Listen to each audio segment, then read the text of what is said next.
I never thought a 2-minute car ride could change my entire life. But that's exactly what happened on Christmas Day, when my husband whispered 5 words that made my blood run cold. The morning started perfectly. I woke up early, excited and buzzing with energy. Christmas music played softly from my phone as I moved around the kitchen, preparing the side dishes I planned to bring to my parents' house. Green bean casserole, my mum's favourite. Sweet potato pie, my dad's tradition. I'd been planning this meal for weeks, wanting everything to be absolutely perfect. Nathan sat at the kitchen table watching me work. I could feel his eyes on me as I checked the oven temperature for the 3rd time, smoothed down my new red dress and rearranged the dishes in their carriers. "You look beautiful," he said quietly. I smiled at him. My wonderful husband of 3 years. "Thank you. I just want today to go well. It's been months since we've seen my parents." "I know," Nathan said, but something in his voice sounded off. I was too busy to notice. We loaded everything into the car carefully. I held the pie on my lap, not trusting it to sit in the back. As Nathan started driving, I felt that familiar flutter in my stomach, excitement mixed with something else I couldn't quite name. Nervousness, maybe. But why would I be nervous? These were my parents, my family. "Tell me about Christmas when you were little," Nathan said as we drove through our neighbourhood. I thought about it, searching my memory for specific stories. Oh, it was wonderful. My mom always decorated the house so beautifully. Everything was perfect. And my dad would carve the turkey so expertly. They really knew how to make the holidays special. "What was your favourite gift you ever got?" Nathan asked. I opened my mouth to answer, then paused. What was my favourite gift? I couldn't remember a specific one. "I don't know," I said with a laugh. There were so many nice things over the years. My parents were always very generous. Nathan nodded, but didn't say anything else. I looked out the window, watching the houses pass by. We were getting closer to my childhood neighbourhood now. The streets looked familiar, bringing back feelings I couldn't quite put into words. Comfort, maybe. Or was it something else? My phone buzzed. A text from my mom. "What time will you arrive? Everything is ready." I checked the time. We were actually ahead of schedule. "We'll be there in about 5 minutes," I texted back. "We're early," I told Nathan. "Maybe we can help them set up." "That's exactly what I was thinking," Nathan said, but his voice sounded tight. I adjusted my dress again, checking my reflection in the mirror on the sun visor. Was my lipstick okay? Was my hair sitting right? I smoothed it down, then checked again. "Peace," Nathan said gently. "You look perfect. Stop worrying." "I'm not worrying," I said automatically, but my hands were shaking slightly as I closed the visor. Why was I so nervous? This was silly. These were my parents. I loved them. They loved me. Everything was going to be wonderful. We turned onto my parents' street. The houses here were large and beautiful, set back from the road with perfect lawns and expensive cars in the driveways. My parents' house was at the end, the biggest one on the block. I could see it now, decorated exactly how I remembered.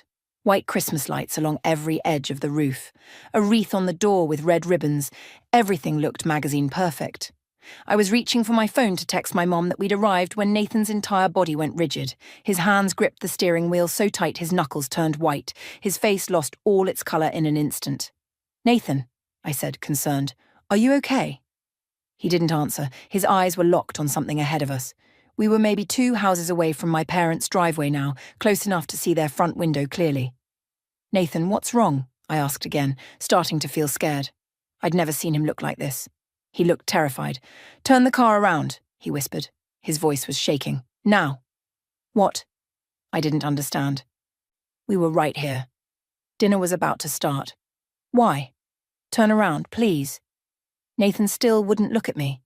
His eyes stayed fixed on my parents' house, and the fear in his face made my heart start racing. "Nathan, you're scaring me. What's going on?" "Trust me," he said, and now he did look at me. His eyes were wide, panicked. "Please, peace, trust me. Turn the car around right now." I'd never heard him sound like this, never seen him look like this. Something was seriously, terribly wrong. My hands moved on instinct, turning the steering wheel, making a U-turn right there in the middle of the street.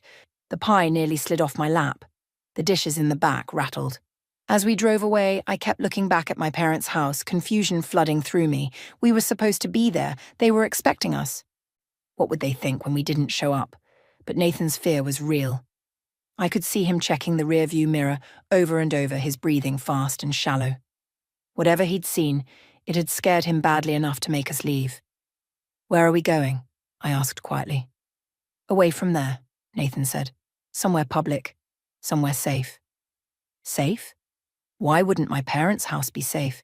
Nathan drove for about 10 minutes, checking the mirrors constantly like he thought someone might be following us. Finally, he pulled into a coffee shop parking lot. It was one of those chain places, busy even on Christmas Day with people stopping in for drinks before their family gatherings. He turned off the car and sat there breathing hard. His hands were still shaking. "Nathan," I said softly. "Please tell me what's happening." He closed his eyes. "I saw something through your parents' window, something that made me realize we couldn't go in there, that it wasn't safe." "What did you see?" My voice came out small, frightened. Nathan turned to face me. "Peace. I saw photographs. Dozens of them. Covering an entire wall in your parents' living room. Photographs of you." "Well, that's normal," I said, confused. "Parents have photos of their children." "Not like these," Nathan said. "These weren't family photos. These were surveillance photos. Pictures taken from a distance, from angles where you clearly didn't know you were being photographed. Recent pictures, peace, from the last few months. You leaving work, you at the grocery store. Us at that Italian restaurant last week. They've been following you, watching you. Documenting your movements." I felt cold all over. "That can't be right. You must have seen wrong." "I didn't," Nathan said firmly. "And there was more. On the table I saw legal documents spread out. I couldn't read them from the street, but they had a lawyer's letterhead on top. And peace." He hesitated. "There was medical equipment, a syringe, medication vials, like they were preparing something." "No," I whispered. "No, that doesn't make sense. My parents wouldn't." "They invited you to Christmas dinner, had surveillance photos of you on display, legal papers laid out, and medical supplies ready. Peace, they were planning something. I don't know exactly what, but every instinct I have was screaming danger." I stared at him, my mind refusing to accept what he was saying. My parents, my loving, devoted parents who'd raised me, who'd always taken care of me, who wanted what was best for me. But even as I thought those words, something stirred in the back of my mind. A memory trying to surface, a feeling I'd buried long ago. My phone started ringing. Mum's name lit up the screen. I looked at Nathan, then at my phone, then back at Nathan. My hand hovered over the phone, trembling. "Don't answer it," Nathan said. "Not yet. Not until we figure out what's really going on here." The phone kept ringing, and ringing, and ringing. The phone finally stopped ringing, then immediately started again. This time it was my dad calling. I let it go to voicemail. Nathan was right. Something was very wrong, and I needed to understand what before I talked to them. "I need to tell you something," Nathan said, looking guilty. "Something I did that you might be angry about." I turned to face him fully. "What?" "2 weeks ago, I called Kevin, your brother. I found his number in your phone and reached out to him without telling you." My mouth fell open. "You called Kevin? Why would you do that?" Nathan ran his hand through his hair, a nervous habit I recognized. "Because I've been worried about you for a while now, about your relationship with your parents, about how you act around them. I wanted to talk to someone who knew them, who grew up with them. I wanted to make sure I wasn't crazy for thinking something felt off." "What did Kevin say?" I asked, my heart beating faster. He wouldn't tell me details over the phone. But peace, his exact words were, "If you see anything that feels wrong at that house, trust your gut.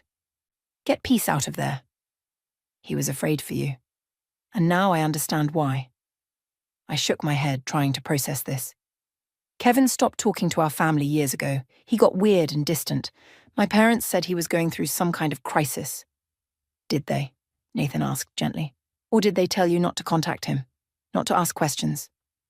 I opened my mouth to argue, but the words died in my throat, because Nathan was right. 4 years ago, Kevin had called me upset about something. I remembered my mom standing next to me while I talked to him, listening to every word. After I hung up, she'd said Kevin was being dramatic, that he was stressed from work, that I should give him space. And I had. I'd stopped calling him, stopped asking why he never came home. "Oh my God," I whispered. Nathan reached over and took my hand. "Over the past 2 weeks, I've been trying to understand your family. I've asked you about childhood memories and peace. Every answer you give is vague. You say things were nice and special, but you can't describe specific moments. You can't tell me about birthday parties or funny stories or even what your bedroom looked like." "Yes, I can." I said defensively. My bedroom was... It had... I stopped. Why couldn't I picture it clearly? It was nice. It had a window. What colour were the walls? Nathan asked. I struggled to remember. Blue? Or maybe pink? I don't know why I can't remember. I looked up your parents online, Nathan continued. Your dad's social media is completely locked down. Your mum's is strange too. Perfect photos, but no real friends, no comments allowed, no actual community presence. For people who've lived in the same town for 35 years, they seem to exist in isolation. My phone buzzed with a text. Mum again. Where are you? Call me immediately. Another text came right after. This is very disrespectful. We've prepared everything for you. Then from Dad. Your mother is upset. Call her now. I felt that old familiar feeling in my chest. Guilt, anxiety, the desperate need to fix things to make them happy, to be good. Nathan watched my face. You're feeling guilty right now, aren't you? They're waiting for us, I said quietly. They made dinner. They're worried. They have surveillance photos of you on their wall piece. They've been stalking you. That's not normal parent behavior. That's not love. That's control. You don't understand, I said, but even as I spoke, I wasn't sure what I was defending anymore. They've always been protective. That's just how they are. Protective or controlling? Nathan pulled out his phone. I got a text from Kevin 3 days ago. I need to show you something. He handed me his phone. Kevin's message read, My therapist calls it a trauma response. That's why I can't go back to that house. Please protect my sister. She doesn't remember everything, but her body does. Watch her around them. I read it 3 times. Trauma response. She doesn't remember everything. The words swam in front of my eyes. I don't have trauma, I said weakly. I had a normal childhood. Then why can't you remember it? Nathan asked. Why does your brother have a therapist because of your parents? Why haven't you seen him in 4 years? Why do you get anxious every time your mum calls? I don't get anxious. Yes, you do. You straighten up. You change your voice. You pick your words carefully like you're afraid of saying the wrong thing. After every phone call with them, you're exhausted. I've been watching this for 3 years, Peace. I just didn't realize what it meant until I talked to Kevin. My head was starting to hurt. There was pressure building behind my eyes like something was trying to push its way out of a locked room in my mind. Nathan's voice got softer. Tell me about your friend Amy. From middle school. The name hit me like a physical blow. Amy. I hadn't thought about Amy in years. Suddenly I could see her face clearly. Dark, curly hair. Bright smile. She used to make me laugh so hard. Amy was my best friend, I said slowly. The memory was coming back now, piece by piece. We did everything together, but then... She moved away. Did she? Nathan asked. Or is that what your parents told you? The locked room in my mind was cracking open. I remembered now. Amy crying in the school hallway, the principal calling her into the office, rumours that Amy had been bullying me, that she'd done terrible things. But I'd never said she bullied me. I'd never complained about her at all. My mum had picked me up early from school that day. Amy wasn't a real friend, she'd said in the car. She was dangerous. She was trying to separate you from your family. We had to protect you. I'd tried to call Amy that night, but the number didn't work anymore. I'd asked about her at school, but the teachers said her family had transferred her to another school. I'd cried for weeks. They made her disappear, I whispered, the full memory flooding back now. Amy didn't move away. They got her kicked out of school. They told lies about her. They took her away from me because we were too close. Nathan squeezed my hand tighter. More memories were surfacing now, faster than I could process them. My dad reading my diary and yelling at me for the thoughts I'd written. My mom listening to my phone calls on the extension in their bedroom. The time I wanted to join the school art club and my mom told the teacher I had a medical condition that prevented it. The scholarship to summer art camp that I'd supposedly failed to get into, except years later, I'd found a congratulations letter hidden in the back of my dad's filing cabinet. Every friend I'd tried to make. Every activity I'd wanted to join. Every interest I'd developed that wasn't approved by them. They'd found ways to block all of it, to isolate me, to keep me dependent on them. And only them. I won't let them take you back, Nathan said firmly. Whatever they were planning today, it's not happening. You're safe now. But even as he said it, my phone started ringing again, and this time, it didn't stop. They kept calling, over and over. Mom, Dad, Mom again. Unknown numbers that I suspected were them calling from other phones. Finally, I answered. My hands were shaking so badly I almost dropped the phone. Hello? Peace, sweetie.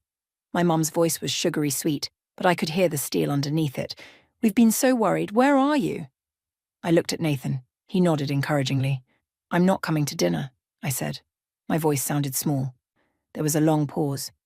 What did you just say to me? I said I'm not coming to dinner. My voice was stronger this time, even though my whole body was shaking. The silence on the other end of the phone stretched out so long I thought she'd hung up. Then my mother's voice came back, and the sweetness was completely gone. You listen to me very carefully, Peace. Your father and I have spent all day preparing this meal. We've set a place for you. We've been waiting. And you're going to get in that car right now and come to this house like the daughter you're supposed to be. No, I said. The word felt foreign in my mouth. I'd never said no to my mother before, not once in 32 years. Excuse me? Her voice was ice cold now. What has gotten into you? Is this Nathan's doing? Has he been putting ideas in your head? Nathan saw the photos, I said quietly. The surveillance photos you have of me. On your wall. Dead silence. Then. I don't know what you're talking about. Yes, you do. Photos of me leaving work, at the grocery store, at restaurants. You've been following me, watching me, taking pictures without my permission. You're being ridiculous, my mother said, but I could hear the panic creeping into her voice. We're your parents. We have every right to stalk me? To spy on me? No, you don't. I'm 32 years old. I'm married. I have my own life. That's exactly the problem. My mother's voice rose sharply. You have gotten too independent, too influenced by outsiders. You need to remember who you are, who you belong to. I don't belong to anyone, I said. But my stomach twisted with guilt as I said it. That old programming ran deep. Peace Annette Henderson, you will stop this nonsense right now. You're being hysterical and dramatic just like your brother. And we all know how that turned out. Do you want to end up like Kevin? Alone, miserable, cut off from everyone who truly cares about you? Kevin. The mention of my brother sent another wave of memories crashing over me. Kevin trying to tell me something 4 years ago. Kevin's voice desperate on the phone. Kevin saying our parents weren't who I thought they were. And me, brainwashed and blind, defending them, choosing them over him. Kevin isn't miserable, I said. Kevin got away from you. That's what he did. Kevin is sick in the head, my mother snapped. He's filled with lies and delusions. His therapist has poisoned his mind against us. And if you keep talking to him, if you keep listening to Nathan, the same thing will happen to you. You'll lose everything. Your family, your support system. Everything that matters. You're not my support system, I said. And as I spoke the words, I realized they were true. You're my prison. You always have been. How dare you? My mother's voice turned shrill. After everything we've sacrificed for you, we gave you life. We raised you. We protected you from a dangerous world. We made sure you had everything you needed. Everything except freedom, I said. Everything except choices. Everything except my own life. Nathan was watching me, pride and concern mixing on his face. He was right there beside me, solid and real, reminding me I wasn't alone in this. You're making a terrible mistake, my mother said, her voice dropping to something low and threatening.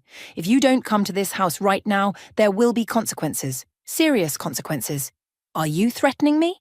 I'm warning you. Your father and I have made arrangements for your well-being. We have legal documentation. We have medical opinions from professionals. We can prove that you're not in your right mind, that you need help, that you need to come home where you can be properly cared for. My blood ran cold. The legal papers Nathan had seen, the syringe, the medication. What were you planning to do to me? I whispered. We were planning to help you, my mother said.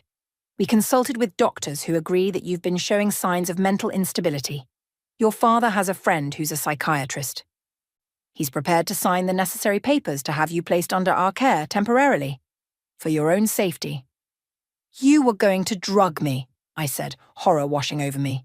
You invited me to Christmas dinner so you could drug me and have me declared incompetent, so you could take control of my life again.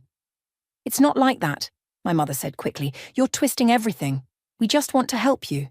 You've been under so much stress. Nathan has been a bad influence. You need time away from him to think clearly, to remember who you really are. I know exactly who I am, I said, and I'm done with this conversation. Peace, don't you dare hang up on me. I ended the call. My hands were shaking so badly I nearly dropped the phone. Immediately it started ringing again. Dad this time. "Don't answer it," Nathan said. "You don't owe them anything, not even an explanation." But I answered anyway. I needed to hear what my father would say. The man who'd always been so quiet, so authoritative. The one whose word was final in our house. Peace. My father's voice was calm, measured. So different from my mother's hysteria. This was the voice that had controlled me my entire life, deep and certain and absolute. "Your mother is very upset. You need to fix this.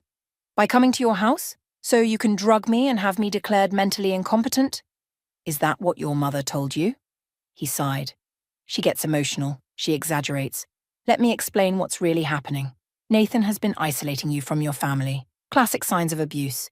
We've documented it. His controlling behavior. The way he's turned you against us. We have a responsibility as your parents to intervene." I almost laughed. The projection was so blatant. Nathan isolating me. You had cameras in my bedroom when I was growing up. You controlled who I could talk to. You destroyed my friendships. You lied about scholarships so I couldn't leave home. You drove Kevin away when he tried to be independent. "Kevin was always troubled," my father said smoothly. "You know that. He needed structure and discipline, just like you do. You're too emotional, Peace, too easily influenced. That's why you need guidance. That's why we've always had to make decisions for you." "I'm 32 years old. Age doesn't matter. You'll always be our daughter. You'll always need us, and we'll always do whatever is necessary to protect you, even from yourself." His voice hardened. "Now stop this foolishness and come home. I won't ask again." The word home struck something deep inside me. Their house had never been home. It had been a beautiful cage, a prison that looked perfect from the outside. "I'm not coming," I said. "I'm never coming back to that house. And if you try to force me, if you try to use those legal papers or those doctors or any of your plans, I'll fight you. I'll tell everyone what you've done, what you've been doing." "No one will believe you," my father said calmly. "We're respected members of this community. We have documentation of your instability. We have witnesses who'll testify that you've been acting strangely. Your word against ours? Against our reputation? You'll lose." "Maybe," I said, "but I'll still try. And you know what else? Kevin will back me up. He knows the truth. He's been living with the truth for years. Kevin is a liar with mental health issues. His testimony is worthless." "Then I guess we'll find out," I said. "Goodbye, Dad." Peace. I hung up. This time when the phone rang again, I turned it off completely. Nathan wrapped his arms around me. I was shaking from head to toe, adrenaline flooding my system. I'd just stood up to my parents for the first time in my entire life. I'd said no. I'd refused them. I'd called out their lies. And I was terrified. "They're going to come here," I whispered. "They know where we live. They're going to come and try to take me." "Then we leave," Nathan said firmly. "We pack a bag, and we go somewhere they can't find us. And we call Kevin. And we call the police. Because what they were planning to do to you today, that's kidnapping. That's false imprisonment. That's illegal, Peace." I looked up at him, this man who'd seen the danger I'd been blind to, who'd trusted his instincts and saved me. "How did you know?" I asked. "How did you see it when I couldn't?" "Because I love you," Nathan said simply. "And love doesn't control. Love doesn't cage. Love sets free." We rushed into our house, and Nathan immediately started closing all the curtains while I stood frozen in the living room. Everything looked different now. The wedding photo on the mantel showing me with my parents, my mother's hand on my shoulder looked less affectionate and more possessive. The Christmas card they'd sent last week sitting on the coffee table, the message inside suddenly seemed manipulative rather than loving. "Pack a bag," Nathan said, moving through the house to check the locks on all the doors. "Clothes for a few days, toiletries, anything you can't live without." But I couldn't move. My legs felt like cement. 32 years of programming was screaming at me that I was being a terrible daughter, that I was breaking my family apart, that this was all my fault. "Peace," Nathan said gently, taking my hands. "I know this is hard, but we need to move quickly."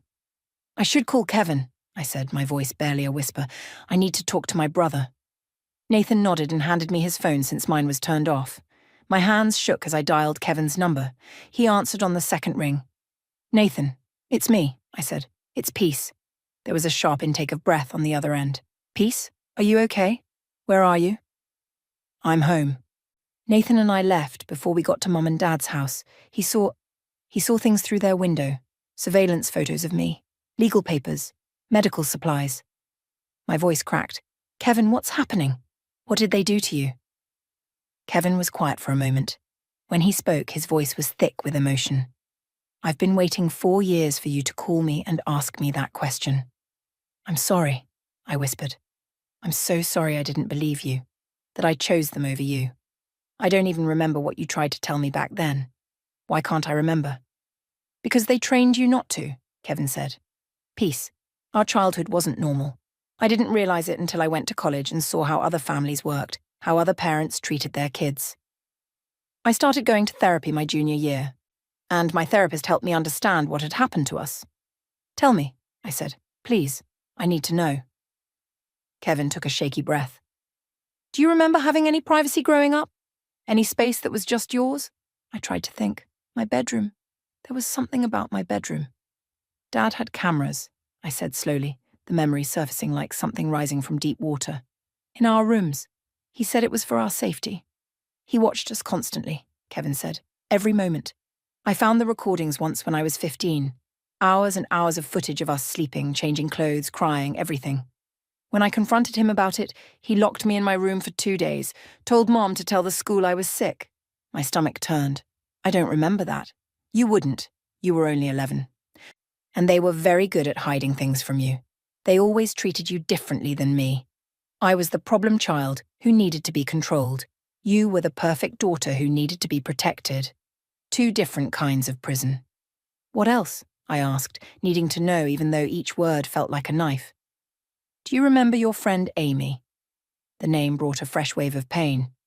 Mom said she was bullying me, that she was dangerous. Amy never bullied you, Peace. You two were inseparable. You were happier with her than I'd ever seen you. And Mom and Dad couldn't stand it. They couldn't stand that you had someone else you loved, someone else you confided in. So they destroyed her. How?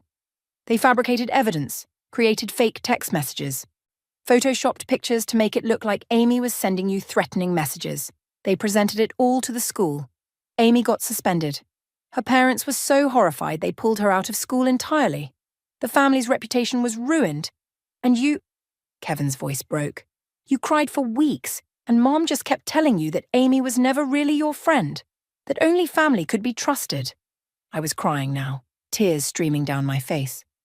Nathan sat beside me, his arm around my shoulders. I tried to tell you the truth about Amy once, Kevin continued.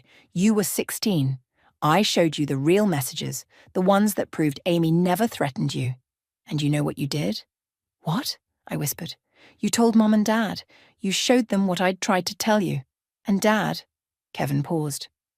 Dad beat me so badly I couldn't walk right for a week. Told the school I'd been in a car accident. And you apologized to them, Peace. You apologized for doubting them. You promised to never question them again. No, I sobbed. No, I wouldn't have. Your brain protected you by making you forget, Kevin said gently. That's what trauma does. It hides the memories you can't handle. But your body remembers. That's why you get anxious around them. That's why you can't think clearly when they call. Your body knows they're dangerous even when your mind doesn't. Nathan held me tighter as I cried. When I was 16, I tried to run away, Kevin said. I packed a bag and tried to leave in the middle of the night. Dad caught me. He locked me in my room for 3 weeks. Bars on the windows, locks on the outside of the door. He brought me meals twice a day. Mom told the school I had mono. No one checked on me. No one questioned it. And when he finally let me out, I was different. Broken. I stopped fighting after that. I just survived until I could leave for college. Why didn't you take me with you? I asked. When you left for college, why didn't you get me out? I tried, Kevin said, his voice raw with pain. I called Child Protective Services twice, but Mum and Dad were so good at playing the perfect family. The house was always spotless. You always seemed happy when social workers visited. And I looked like the troubled kid making up stories. Nothing ever came of it. So I left. I got out and I stayed out. And I've hated myself every day since for leaving you there. It's not your fault, I said through my tears. None of this is your fault. 4 years ago, I tried to tell you everything. I was in therapy, I was healing, and I wanted to save you too. But they were listening to our phone call. Mom was right there with you, wasn't she? I searched my fragmented memories. Yes, she was standing next to me the whole time. And after we hung up, she told you I was having a breakdown, that I was sick, that you should stay away from me for a while, for my own good. Yes, I whispered, and I believed her. I believed everything they said. That's what they do, Kevin said. They isolate their victims. They control the narrative. They make you doubt your own reality. Peace. What they were planning to do today? Having you declared incompetent? Getting legal control over you? I think they've been working on this for months. Maybe since you got married, Nathan took you away from them, and they couldn't stand it. Nathan's phone buzzed. A text from an unknown number. We know you're home. We're coming to talk. This can be easy or it can be hard. Your choice. Nathan showed me the screen. My blood ran cold. They're coming here, I said to Kevin. They just texted. They're on their way. Then you need to leave right now, Kevin said urgently. Right now, Peace. Don't wait, don't pack. Just get in the car and drive. I'm booking a flight. I'll be there in 6 hours, but you need to go somewhere public and safe until I arrive. Where? I asked, panic rising in my chest. Police station, Kevin said. Go straight to the police station. Tell them everything. Show them the text. File a report for stalking and harassment. Get a restraining order started. Don't let them get anywhere near you. Okay, I said, trying to steady my breathing. Okay. And Peace? Kevin's voice softened. I'm proud of you, for finally seeing the truth, for being strong enough to walk away. I know how hard this is. I love you, I said. I'm sorry I lost so many years with you. We'll make up for it, Kevin promised. Now go. Get to safety. I'll call you when I land. We hung up. Nathan was already grabbing his keys and wallet. We ran to the car and Nathan drove faster than I'd ever seen him drive. I kept looking back, expecting to see my parents' car following us. Every vehicle behind us made my heart race. They can't hurt you, Nathan kept saying. You're an adult. You're safe. We're going to the police. But I didn't feel safe. I felt like a child again, terrified of disappointing my parents, terrified of the consequences of disobedience. My whole body was shaking. The police station was only 10 minutes away, but it felt like hours. When we finally pulled into the parking lot, I saw a car that looked like my father's sedan turning onto the same street. Nathan saw it too. Come on, he said, taking my hand. Let's get inside.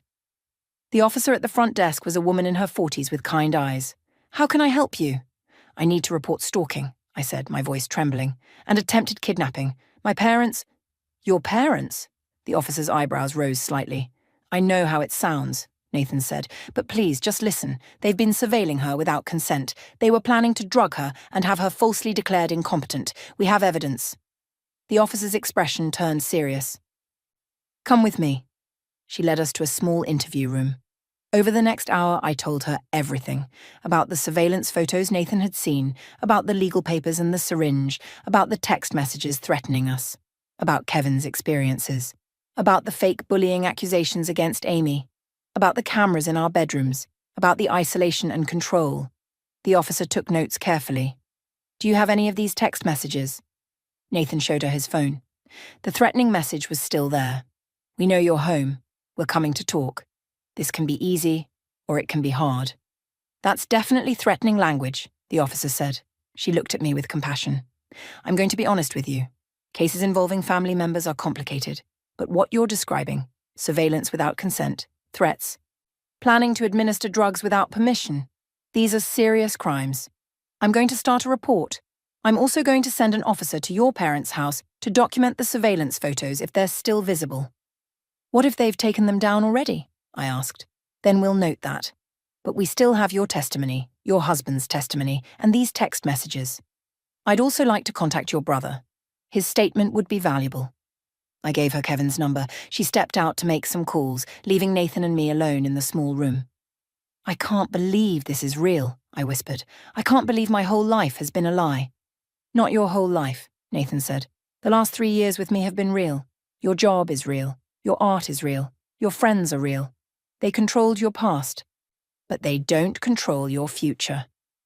The officer returned with another officer, a man who introduced himself as Detective Rodriguez.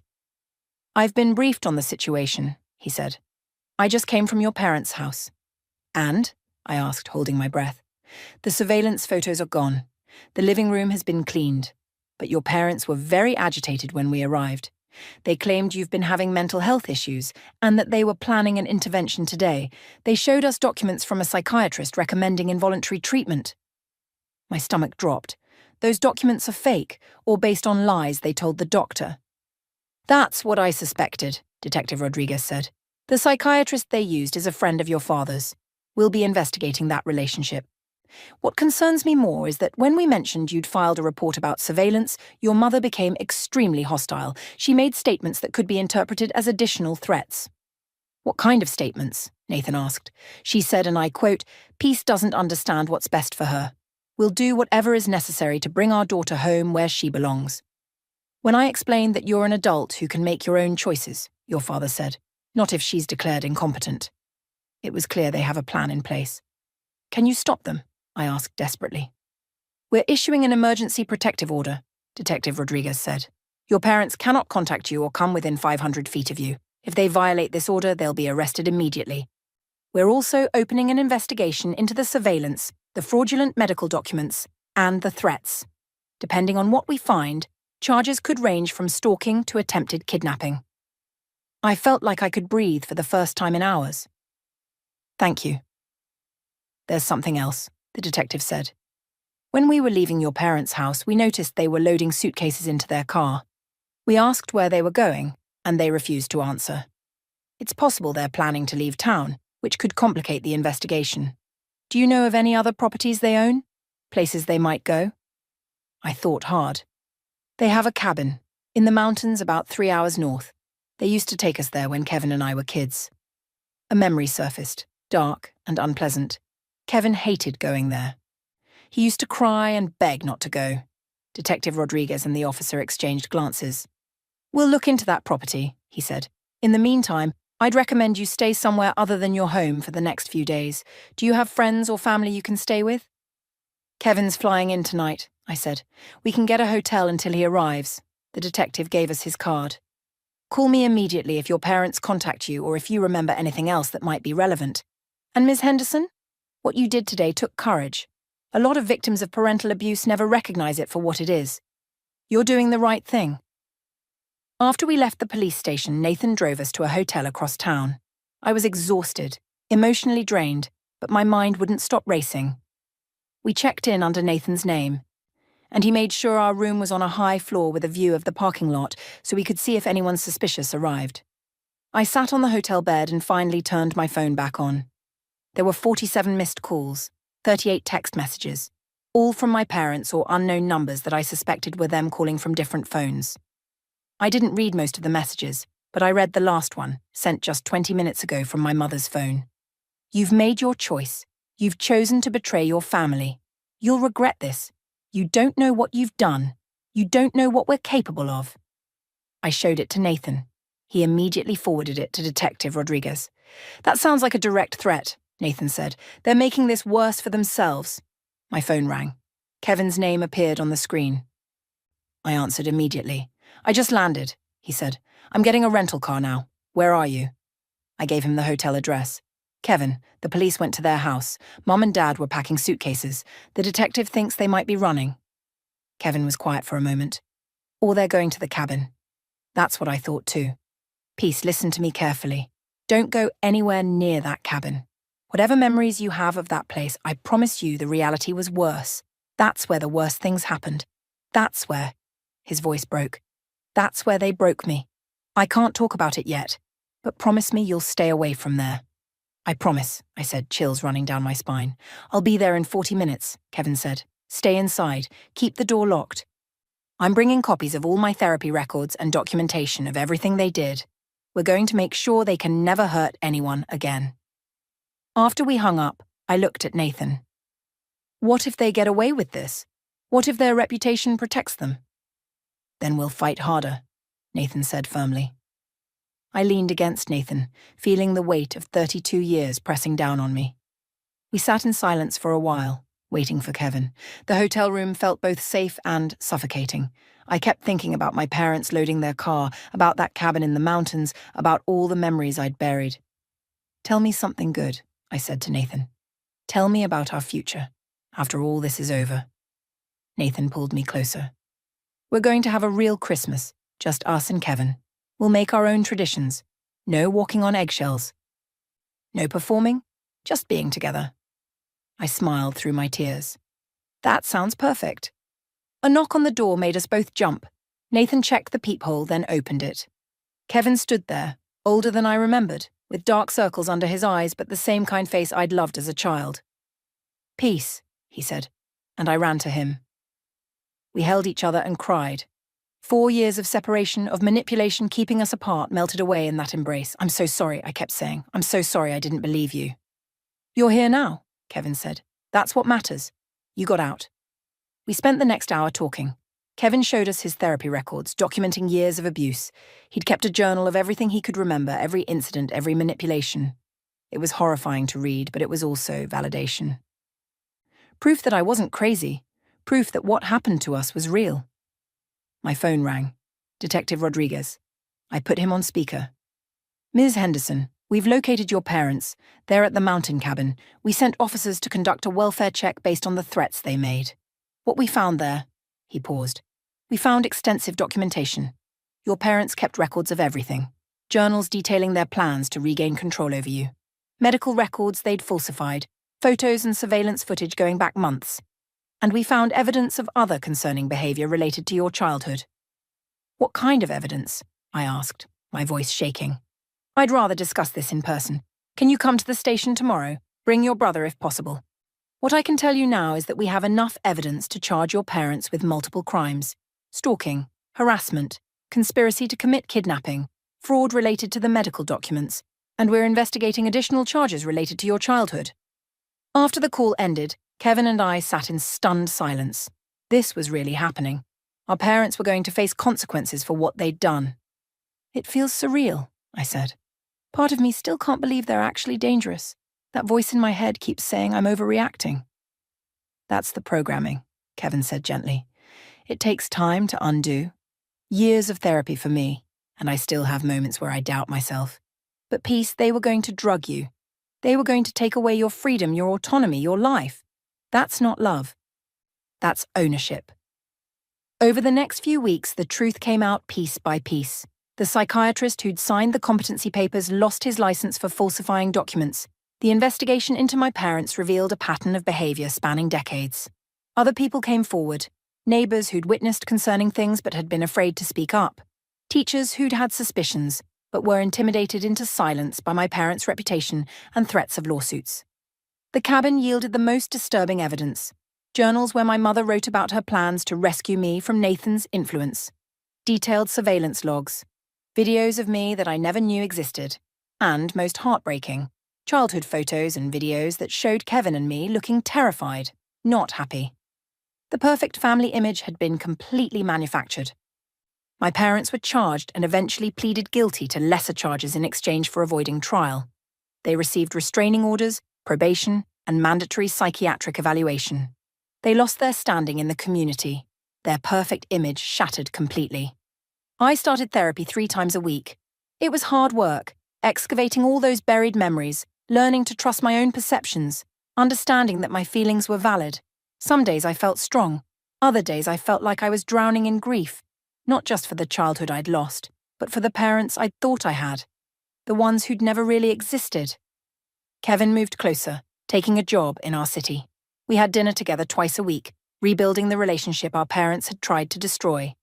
He was patient with me as I worked through my memories, helping me separate truth from the fiction I'd been fed. Nathan never once said "I told you so." He was just there, steady and solid, reminding me what healthy love looked like. Love that gave freedom instead of taking it. Love that supported instead of controlled. 3 months after that Christmas Day, I was sitting in my therapist's office, talking about forgiveness. "Everyone keeps asking if I'll forgive them," I said. "Like that's the goal. Like that's what healing looks like." My therapist looked at me thoughtfully. "What do you think forgiveness means?" "I don't know. I don't think I'll ever be able to say what they did was okay. Because it wasn't. They traumatized me. They traumatized Kevin. They stole our childhoods. They tried to steal my adult life too." "Forgiveness doesn't mean saying it was okay," my therapist said. "It means releasing yourself from the prison of anger and pain. But peace, you get to decide what that looks like for you. You don't owe them anything. Not even forgiveness. That felt revolutionary. I didn't owe them anything. Kevin and I eventually did retrieve some belongings from our childhood home before it was sold.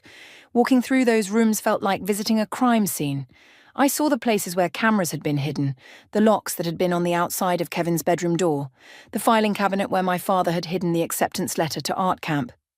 But I also found something else. In the attic, in a box labelled Peace Childhood, I found drawings I'd made as a little girl, pictures of families that didn't look like mine, pictures of children playing freely, laughing, being held gently, instead of gripped tightly. Even as a child, some part of me had known what real love should look like. I took those drawings home. They reminded me that the real me, the free, creative, joyful me, had always been there, buried under layers of control and fear. That little girl had survived, and now she could finally live. 6 months later, Kevin, Nathan, and I celebrated Christmas together. We had no elaborate plans, no perfect decorations, no performance of family harmony. We ordered pizza, watched silly movies, and exchanged small, meaningful gifts. Kevin gave me a journal for my thoughts. Nathan gave me a set of professional art supplies. I gave them both matching photo frames with pictures of the three of us from a recent dinner, all of us genuinely smiling, genuinely happy. "This is what family should feel like," Kevin said, looking around at our messy, imperfect, joyful celebration. "This is what family does feel like," I corrected him. "This is real." I thought about my parents sometimes, still living in the shadow of their ruined reputation.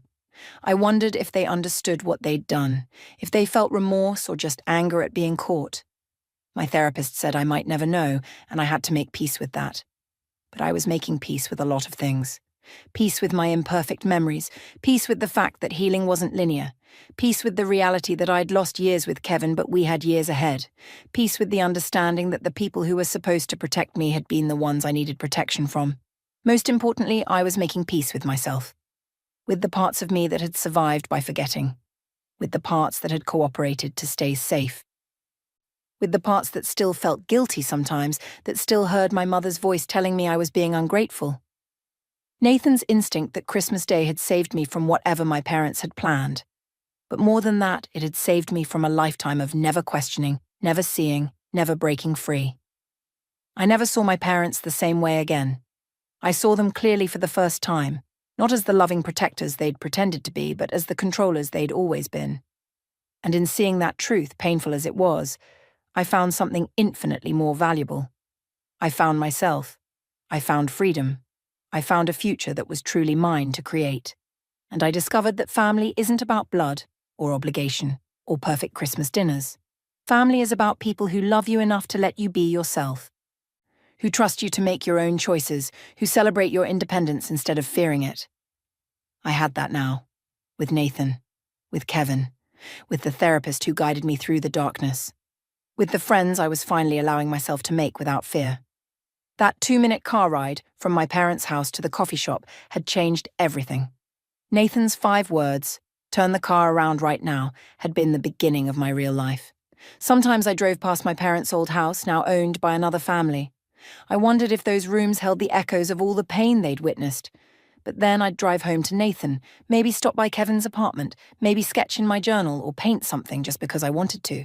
And I'd remember, I was free. Finally, completely, beautifully free. The surveillance photos were gone.